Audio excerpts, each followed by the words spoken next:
ఆదిలాబాద్ జిల్లాలో ఓటర్ల జాబితా ప్రక్షాళనకు ప్రక్రియ అధికారికంగా ప్రారంభమైంది. నేటి నుంచి జూలై 24వ తేదీ వరకు బూత్ స్థాయి అధికారులు నేరుగా ఓటర్ల ఇళ్లకు ఇచ్చి వివరాలు సేకరిస్తారని కలెక్టర్ రాజర్షిషా తెలిపారు.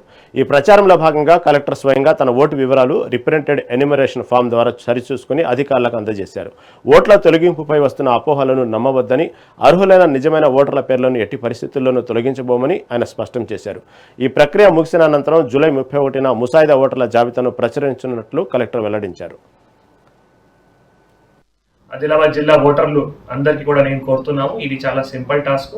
కొందరు అపోహాల్లో ఉన్నారు దట్ నేను ఒకవేళ నా తల్లి తండ్రి ఓటు బయట రాష్ట్రాల్లో కానీ బయట జిల్లాలో కానీ అది చెప్తే మళ్ళీ నా ఓటు కట్ అవుతాయి. అటువంటి ఏం లేవు.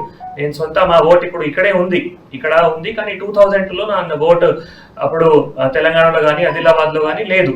సో నేను ఏం చేశామంటే నా తల్లి ఓటు అప్పుడు బీహార్, ఫార్బిస్గంజ్ ఏవైతే ఉన్నాయో అక్కడ నుంచి మ్యాప్ చేయడం జరిగింది. కాబట్టి సో దాంతో ఎక్కడైనా బేసికల్గా ఓటు కూడా కట్ అవ్వడం లేదు.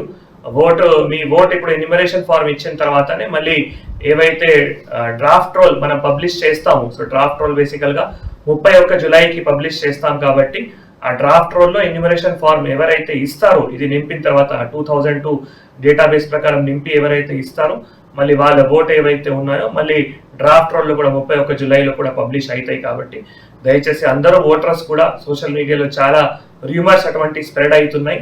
దయచేసి ఎవరు కూడా నమ్మకుండా ఎవరైతే జెన్యున్ ఓటర్ ఉన్నారో వాళ్ళ ఓటు తప్పకుండా ఎన్యూమరేషన్ ఫార్మ్లో మళ్ళీ నింపి 2002 జాబితాలో వాళ్ళ ఓటు కానీ వాళ్ళ తల్లి తండ్రి, గ్రాండ్ ఫాదర్, గ్రాండ్ మదర్, గార్జన్ ఎవరైనా ఓటు ఉన్నాయి అది దయచేసి నింపి మళ్ళీ ఎన్యూమరేషన్ ఫార్మ్ ఒక ఎన్యూమరేషన్ ఫామ్ మీ దగ్గర ఉంటుంది. నింపిన తర్వాత ఒక ఎన్యూమరేషన్ ఫామ్ మీరు బిఎల్ఓకి ఇస్తారు.